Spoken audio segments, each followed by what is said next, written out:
বলছে তারা একদিকে বলছে 1941 সালে নাকি তারা ক্ষমতা ছাড়বে, 41 পর্যন্ত ক্ষমতায় থাকবে, আরেকদিকে উনাদের মহাসচিব বলেন আওয়ামী লীগের নেতাকর্মীরা পালানোরও জায়গা পাবে না।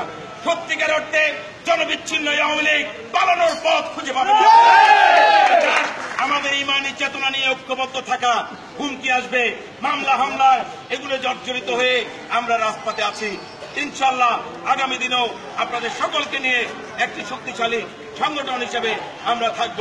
আমরা সবাই কাঁধে কাঁধ মিলে ঐক্যবদ্ধভাবে থাকব, এই প্রত্যাশা ব্যক্ত করে আর দীর্ঘ বক্তব্য রাখবো না।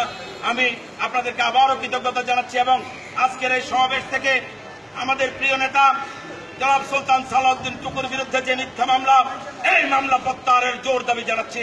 অন্যথায় বাংলাদেশের যুব সমাজ এর বিরুদ্ধে তীব্র প্রতিরোধ গড়ে তুলবে। চট্টগ্রাম মহানগরী যুব দলের বিপ্লবী সভাপতি জনাব কাজী বেলাল উদ্দিন ভাইকে মহানগরী বিএনপির প্রথম যুগ্ম সাধারণ সম্পাদক করায় এবং সিনিয়র সহ সভাপতি ইয়াসিন চৌধুরী লিটনকে যুগ্ম সম্পাদক নির্বাচিত করায় আজকের এই সমাবেশ থেকে আমরা তাদের প্রতি কৃতজ্ঞতা জানাচ্ছি, তাদেরকে অভিনন্দন জানাচ্ছি এবং ধন্যবাদ জানাচ্ছি। আমি আর দীর্ঘ বক্তব্য না দিয়ে ইনশাআল্লাহ আমরা যদি সবাই ঐক্যবদ্ধ থাকি, মনে রাখবেন রাজনীতিটা হলো ঐক্য। রাজনীতিতে আমরা যদি সবাই সম্মিলিত থাকি, যে কোনো বিপদ আপদ আসুক, মানুষ অনেক কথা বলে, অনেক চেষ্টা করে, সবাই নেতা হওয়ার চেষ্টা থাকবে। আমরা যদি অন্য কোনো কেউ যদি নেতৃত্বে আসে, আমরা তাদের সাথে কোনো হিংসা হানাহানি এগুলোতে আমরা যাবো না। আমরা সবার আগে আমাদের ভিতরে জিয়াউর রহমানের আদর্শকে ভালো, আমরা আমাদের চেতনায় বেগম খালেদা জিয়া তারেক রহমানের নেতৃত্বকে মানি।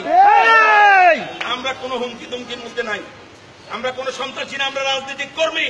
আমরা রাজপথে প্রতিরোধ করবো আওয়ামী লীগের সাথে, বিএনপির নেতা কর্মীদের সাথে বক্তব্য। সুতরাং আপনাদের সবাইকে আবার আজকের এই সমাবেশ সফল করার জন্য কৃতজ্ঞতা জানিয়ে ধন্যবাদ জানিয়ে বিদায় নিচ্ছি। খোদা হাফেজ। বাংলাদেশ জিন্দাবাদ। ধন্যবাদ।